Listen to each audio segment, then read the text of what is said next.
चलिए अब हम लोग आते हैं वीक एसिड के क्वेश्चन पर। अभी हम लोग जो वीक मोनोप्रोटिक एसिड पढ़े हैं उससे रिलेटेड एक क्वेश्चन, सिंपल सा क्वेश्चन है, ध्यान दीजिए क्वेश्चन में क्या बोला जा रहा है।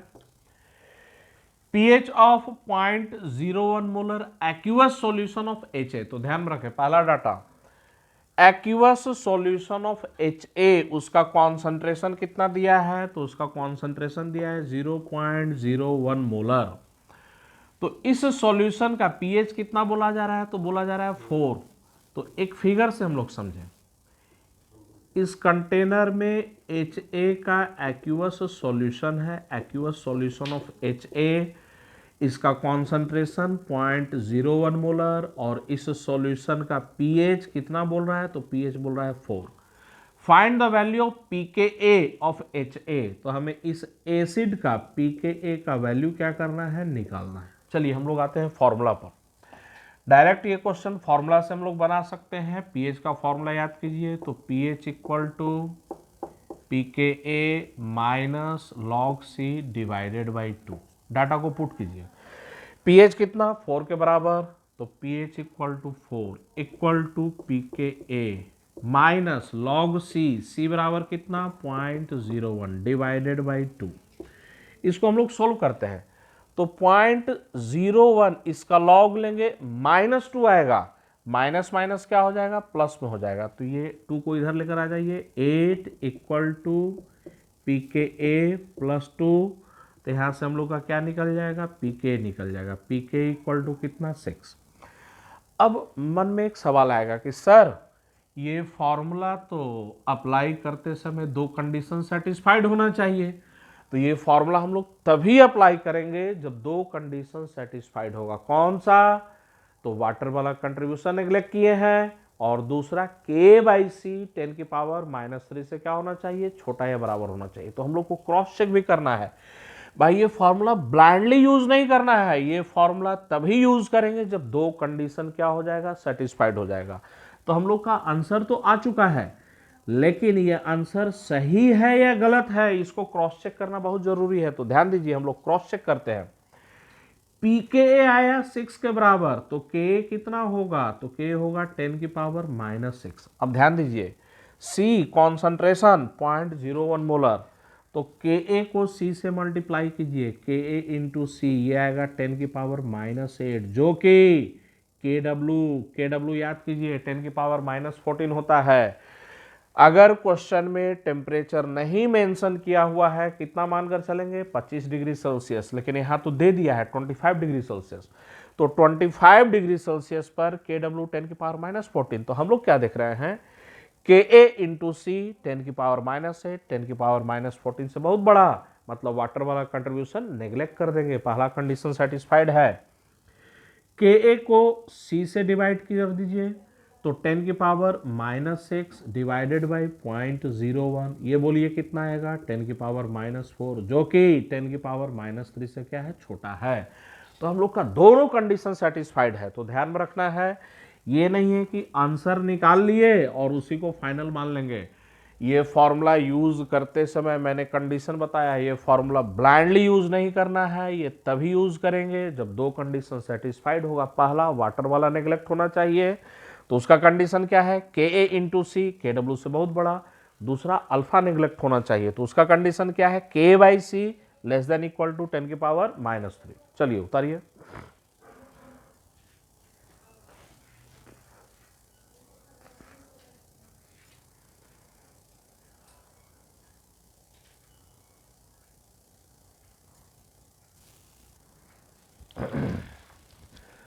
चलिए हम लोग नेक्स्ट आते हैं, पीएच। अब हम लोग निकालने जा रहे हैं किसी बेस का सॉल्यूशन हो। अभी हम लोग सीखे थे वीक मोनोप्रोटिक एसिड का सॉल्यूशन, उसका पीएच कैसे निकालेंगे।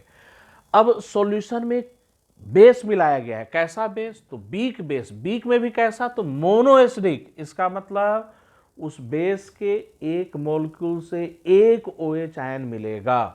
तो समझिए कॉन्सेप्ट को, जैसे यहाँ पर इस सॉल्यूशन में बोला जाए किसी बेस का सॉल्यूशन है, BOH, किसी बेस का सॉल्यूशन है, तो हम लोग इन जनरल वो जो बेस ले रहे हैं उससे किसे रिप्रेजेंट कर रहे हैं, BOH से। अब यहां पर OH आयन का कॉन्सेंट्रेशन पूछा जाए तो OH आयन का कॉन्सेंट्रेशन, तो OH आयन के दो सोर्स हैं, एक OH आयन किससे मिलेगा तो बेस से मिलेगा और दूसरा वाटर के डिसोसिएशन से भी तो मिलेगा। तो यहाँ पर OH आयन अगर निकालना हो तो OH आयन के दो सोर्स हैं, एक बेस से, दूसरा किससे हम लोग का वाटर से मिलेगा। तो टोटल OH आयन बोला जाए तो टोटल OH आयन वो कितने के बराबर हो जाएगा, तो बेस प्लस वाटर दोनों से मिलाकर हो जाएगा। तो total OH ion base plus water दोनों से मिलाकर हो जाएगा। लेकिन ध्यान से समझिए, फिर सिलेबस की बात करें, जेईई मेंस और नीट के मेडिकल एग्जाम की बात करें तो वाटर से मिलने वाला जो OH आयन होता है वो नेग्लिजिबल होता है। बेस से मिलने वाला OH आयन, बेस से जो OH आयन मिल रहा है वो वाटर से मिलने वाले OH आयन से बहुत ज़्यादा होता है। या दूसरे तरीके से वाटर से जो OH आयन मिल रहा है वो बिल्कुल नेग्लिजिबल अमाउंट में होता है, तो वाटर वाला कंट्रीब्यूशन हम लोग क्या कर देते हैं, नेग्लेक्ट कर देते हैं। तो यहाँ भी हम लोग दो केस पढ़ेंगे। पहला केस वाटर वाला कंट्रीब्यूशन नेग्लेक्ट किया गया है, दूसरा केस वाटर वाला कंट्रीब्यूशन लिया गया है। दोनों केस हम लोग समझेंगे। चलिए तो हम लोग स्टार्ट करते हैं। Case one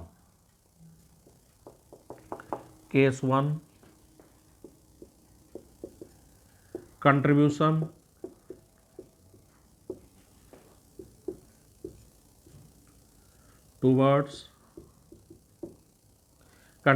towards OH ion by water is neglected। चलिए कुछ बिग बेस के एग्जाम्पल भी यहाँ पर दे दिया गया है, अमोनिया, अमोनियम हाइड्रोक्साइड, NH2H, कुछ बिग बेस का एग्जाम्पल भी दिया गया है। कुछ इंपॉर्टेंट एग्जाम्पल जो कि हमें याद रखने हैं कि ये सब बिग बेस के एग्जाम्पल हैं। तो पहला case contribution towards OH ion by water is neglected, water से मिलने वाला OH आयन वो कंट्रीब्यूशन हम लोग क्या कर रहे हैं, नेग्लेक्ट कर रहे हैं। तो OH आयन टोटल बोला जाए, टोटल कॉन्सेंट्रेशन उसका कितना, तो टोटल कॉन्सेंट्रेशन OH आयन हम लोग का बेस से जो मिल रहा है, बेस BOH, इस बेस से प्लस OH आयन जो हम लोग का H2O से आ रहा है, OH आयन H2O से आ रहा है। अब यहाँ पर ध्यान दीजिए, वाटर से मिलने वाला OH आयन उसे हमें क्या कर देना है, नेग्लेक्ट कर देना है। तो वाटर से मिलने वाला OH आयन उसे नेग्लेक्ट कर देंगे तो OH आयन का जो टोटल कॉन्सेंट्रेशन होगा, टोटल कॉन्सेंट्रेशन अप्रोक्सीमेटली कितने के बराबर, तो OH आयन जो बेस से मिल रहा है। तो ये हम लोग का पहला केस है। पहला केस तो टोटल OH आयन का कॉन्सेंट्रेशन कितना, तो अप्रोक्सीमेटली जो बेस से मिल रहा है, वाटर से मिलने वाला OH आयन नेग्लिजिबल अमाउंट में होता है, उसे हम लोग नेग्लेक्ट कर देते हैं। और जेईई मेंस और नीट के सिलेबस में ध्यान में रखें, हमें केस 1 को ही पढ़ना है। जेईई मेंस या नीट का सिलेबस केस 2 एडवांस के लिए है। चलिए आप लोग पहले इतना उतारिए।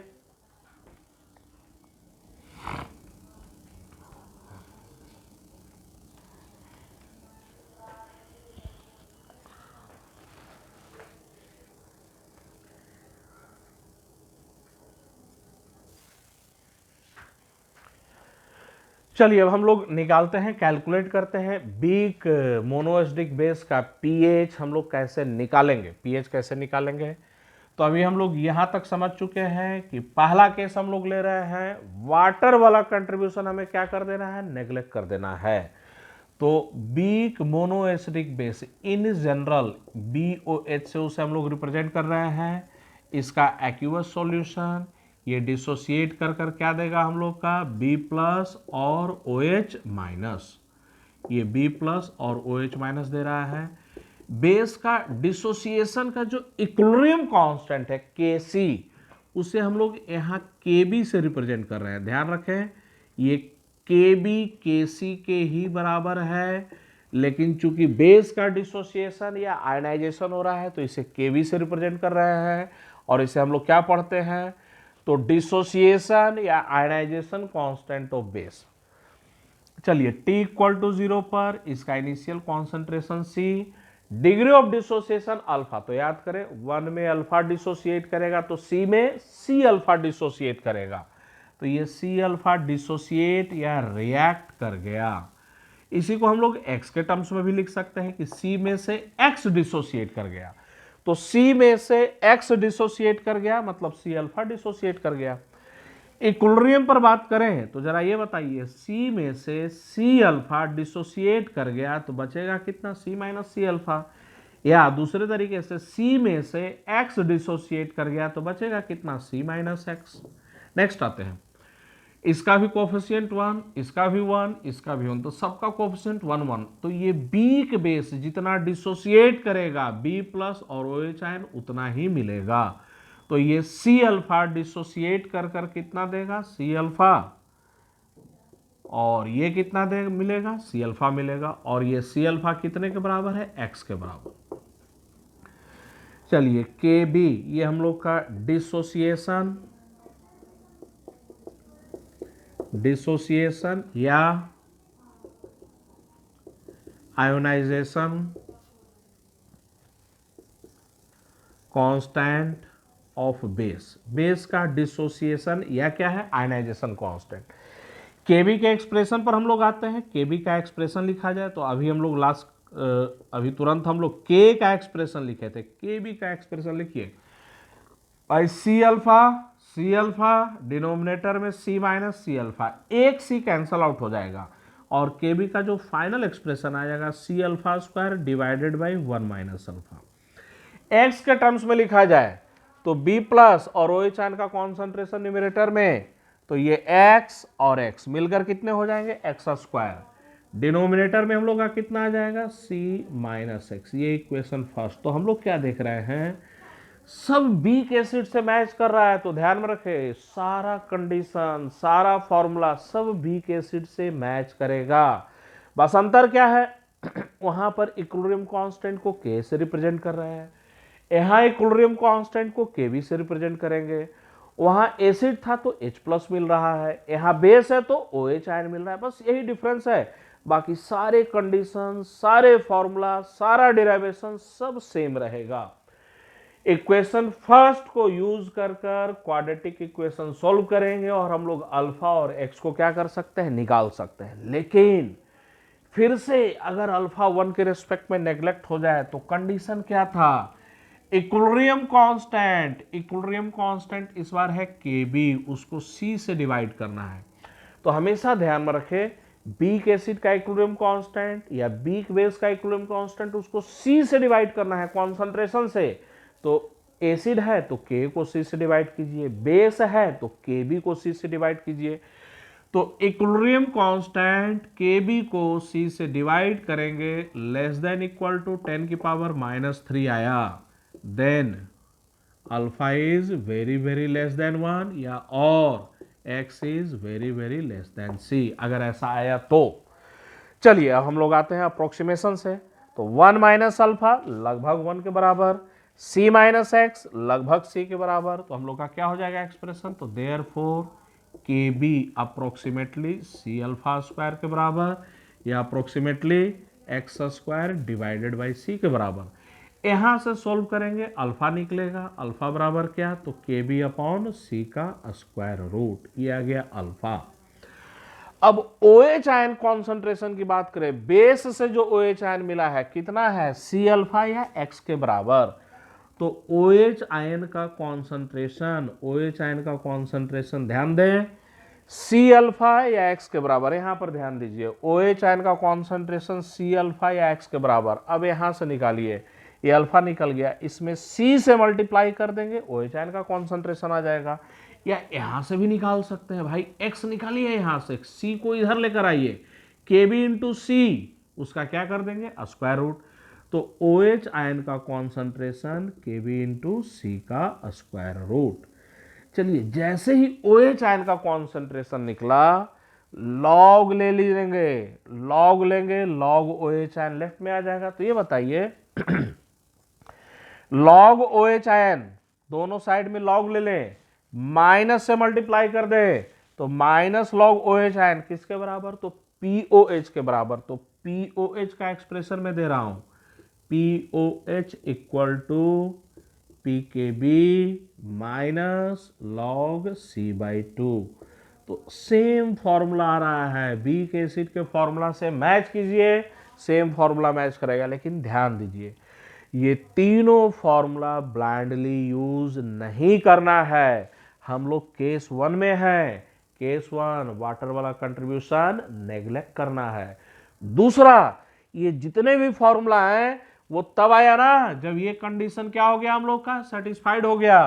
तो KB by C less than equal to 10 की पावर -3, जब ये कंडीशन सेटिस्फाइड होगा तभी ये सब फॉर्मूला को हम लोग क्या करेंगे, अप्लाई करेंगे। तो ध्यान में रखना है, क्वेश्चन बनाते समय इस फॉर्मूला को यूज करने से पहले कंडीशन को जरूर चेक कर लें, कंडीशन सेटिस्फाइड है या नहीं है।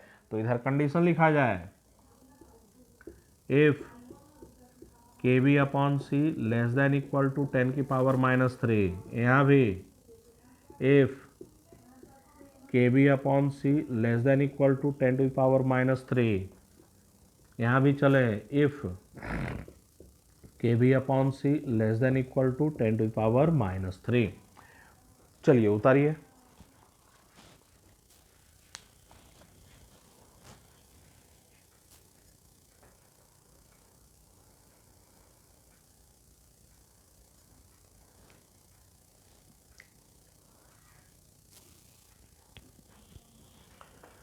चलिए नेक्स्ट समझते हैं हम लोग।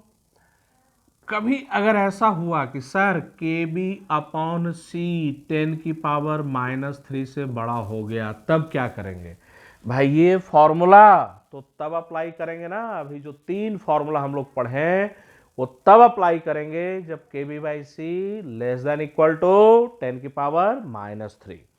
लेकिन अगर ऐसा हुआ कि KB बाई सी 10 की पावर -3 से बड़ा है, तो ध्यान दीजिए KB बाई सी 10 की पावर -3 से बड़ा है 2 गुना, 3 गुना, 5 गुना, 6 गुना, तब भी अप्रोक्सीमेशन करेंगे।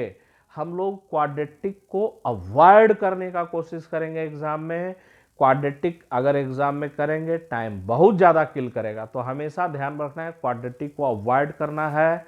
लेकिन ये नहीं कि क्वाड्रेटिक को हमेशा नेग्लेक्ट ही कर देना है। ध्यान से समझिए, KB बाई सी 10 की पावर -3 से बड़ा हुआ 2 गुना, 4 गुना, 5 गुना, 8 गुना, 10, तब भी क्वाड्रेटिक को हम लोग नेग्लेक्ट कर अवॉइड करेंगे। लेकिन अगर KB बाई सी 10 की पावर -3 से बड़ा हुआ, कितना, 10 गुना या उससे भी ज्यादा बड़ा, तो 10 टाइम्स कीजिए, कितना हो गया, 10 की पावर -2। तो अगर KB बाई सी 10 की पावर -2 से भी बड़ा हो गया, तब मस्ट है, कंपलसरी है कि हमें क्वाड्रेटिक को सोल्व करना पड़ेगा। अगर क्वाड्रेटिक सोल्व नहीं करेंगे आंसर मैच नहीं करेगा। तो ये बहुत ही इंपॉर्टेंट पॉइंट है, ध्यान में रखना है इसे।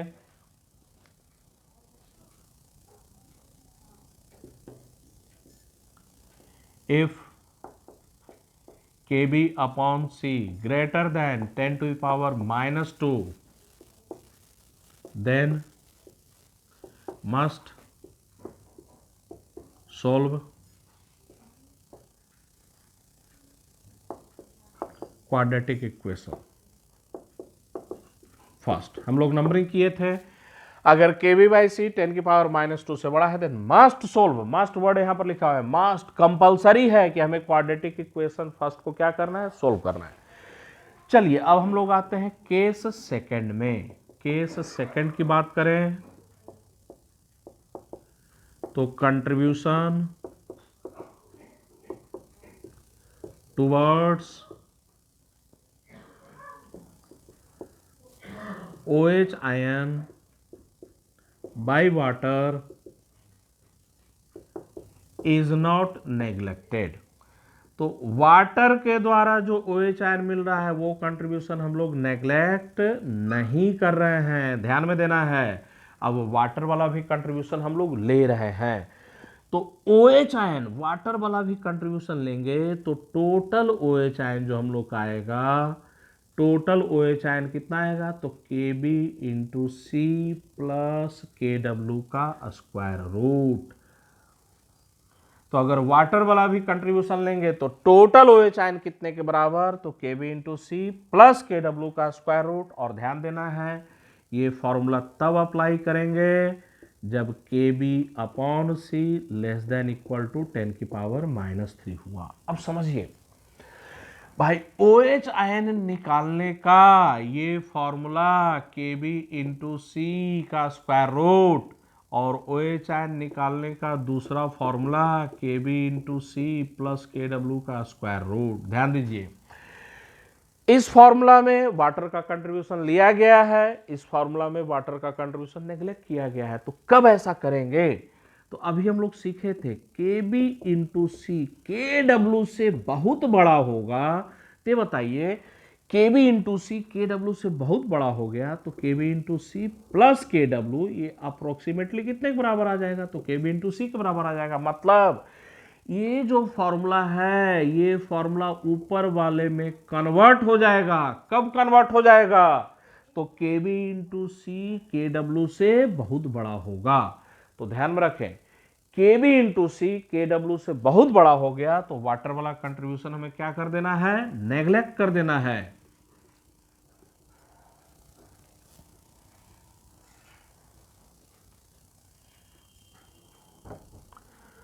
तो नेक्स्ट पॉइंट, ये सब इंपॉर्टेंट पॉइंट हम लोग को कंठस्थ रखना है बिल्कुल। If K B into C is very very greater than K W, then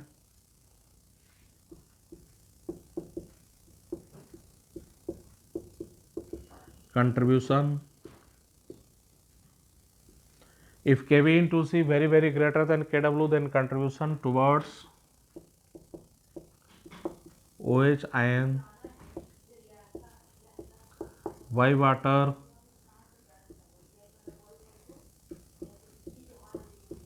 can be neglected।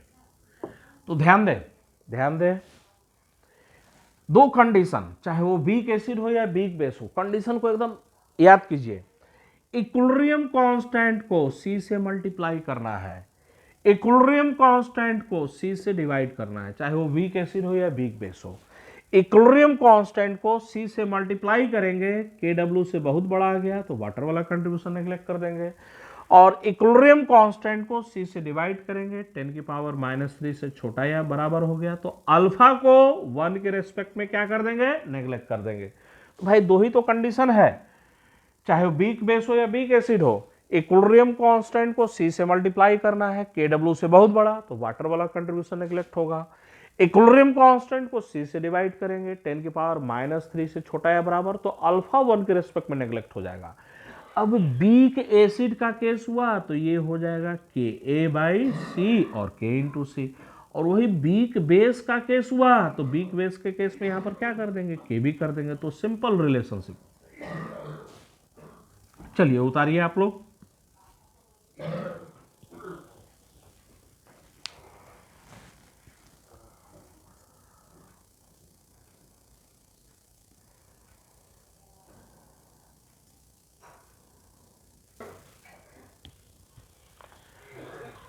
चलिए अब हम लोग आते हैं क्वेश्चन पर। समझिए क्वेश्चन को, सिंपल क्वेश्चन दिया गया है।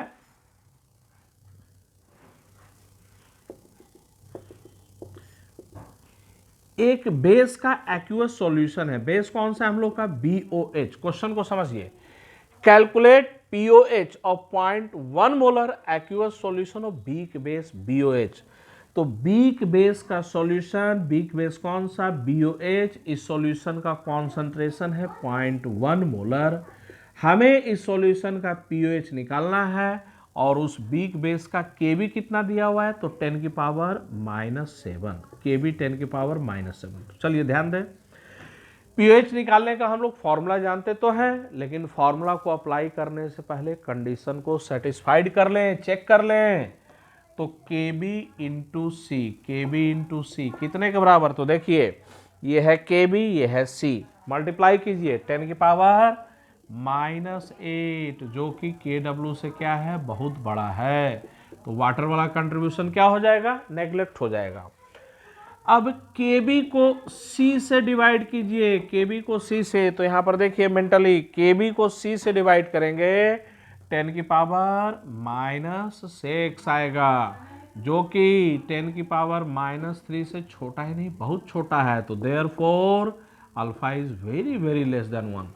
तो दोनों कंडीशन सेटिस्फाइड है, वाटर वाला कंट्रीब्यूशन भी नेग्लेक्ट करना है और अल्फा 1 से बहुत ज्यादा छोटा है।